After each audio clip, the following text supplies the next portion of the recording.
Begini Ustaz, kita kan sudah masuk bulan Muharram ya. Mungkin istilah Jawanya bulan Suro. Betul, bulan Suro. Malam satu Suro itu sama-sama bulan tapi sepertinya beda. Berbeda. Ya, lebih ada suasana mistisnya Tat ya. Nah, kira-kira gimana itu Tat? Soalnya dari kabar-kabar yang beredar, seperti saya orang Jawa begitu, banyak sekali, bahkan mbah-mbah dulu kalau malam satu Suro jangan pergi karena ada macan dan lain sebagainya begitu kan. Ada foto hijau. Nah, mungkin seperti itu ya. Gimana Tat sebagai umat Islam kita menanggapi hal-hal seperti itu? Dari syariat Islam, kacamata syariat Islam itu seperti apa gitu Ustaz? Itu yang saya tanyakan. Baik, kebanyakan di tengah masyarakat kita masih percaya pada sesuatu yang nggak ada dasarnya sama sekali. Surah itu diambil dari kalimat Asyura.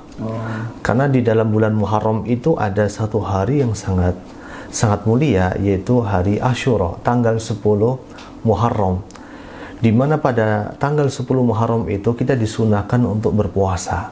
Puasa pada hari Asyura, ahtasibu 'ala Allah an yukaffira sanata allati qablah. Berpuasa pada tanggal 10 Muharram, aku berharap kepada Allah, kata Rasul SAW, akan diampuni dosanya setahun yang telah berlalu. Bayangkan kita berpuasa selama berapa jam saja, tapi dosa-dosa kita diampuni oleh Allah Azza wa Jalla. Jadi sungguh sebenarnya nggak ada sesuatu yang perlu kita takutkan. Justru di bulan Syura atau bulan Muharram ini adalah bulan yang mulia, termasuk di antara dari bulan-bulan yang disebut dengan bulan haram. Allah Azza wa Jalla menyebutkan inna iddatash syuhuri indallah isna asyara syahra fi kitabillah. Sungguh jumlah bulan di sisi Allah ada 12 bulan. Kemudian dijelaskan oleh Nabi kita Muhammad SAW dalam hadis beliau, as-sanah isna asyara syahra. Dalam satu bulan itu ada 12 bulan. Minha arba'atu hurum.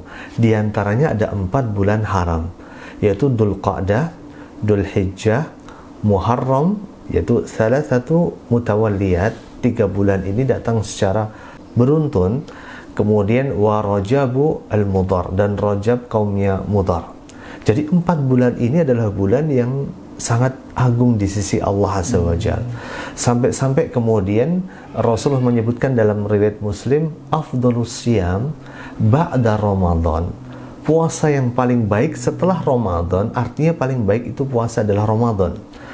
Setelah Ramadan ada puasa yang di bawahnya puasa Ramadan. Rasulullah menyebutkan afdhalus siyam ba'da Ramadan siyam syahrullah al-Muharram.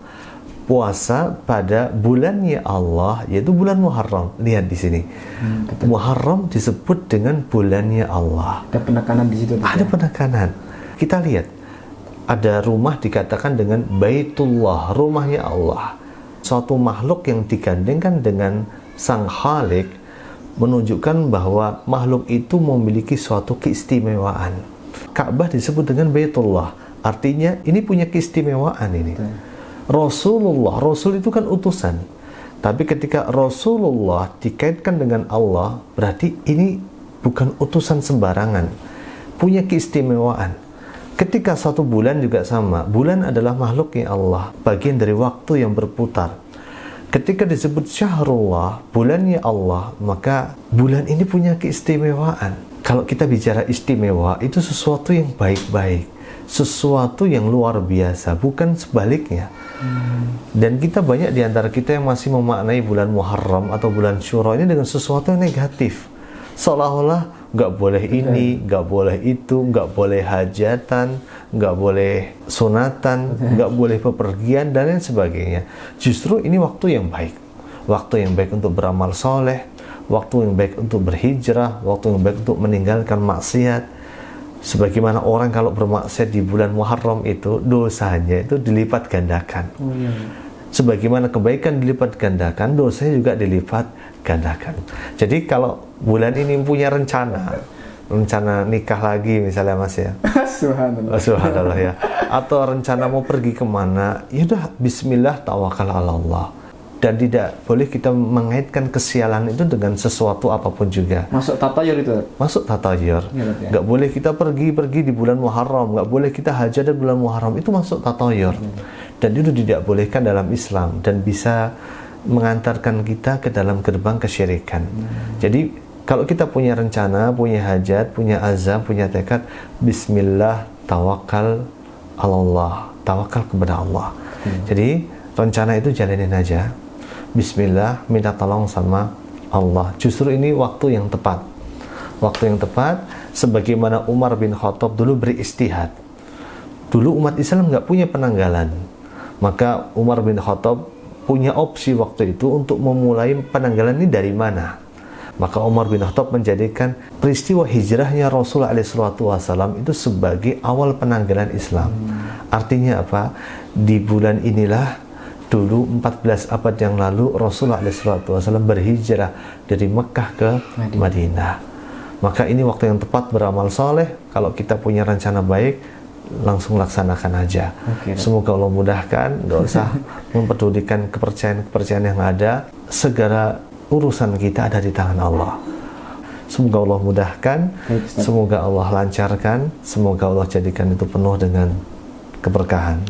Terima kasih Ustaz. Ternyata berbanding terbalik ya. Jadi mungkin perlu dicerahkan buat masyarakat. Iya, perlu dicerahkan. Karena mereka nggak takut. Tugas kita semua. Betul. Ya. Kasihan yang mau nikah surah, ditunda kan? Ditunda lagi, padahal sudah kebelet misalnya, atau sudah terlanjur terfitnah satu sama lain. Maka kalau kita punya rencana baik, jangan ditunda lagi. Betul. Semoga Allah mudahkan. Amin. Tapi pada dasarnya semua bulan itu baik tadi ya? Semua bulan itu baik, semua waktu itu baik. Yang nggak baik adalah kalau kita lakukan sesuatu yang tidak baik. Oke, alhamdulillah. Terima kasih atas jawaban Ustaz. Ya. Semoga bisa mencerahkan saya sendiri dan juga nanti bisa disampaikan ke masyarakat. Baik. Ya. Terima kasih Ustaz. Assalamualaikum. Waalaikumsalam warahmatullahi wabarakatuh.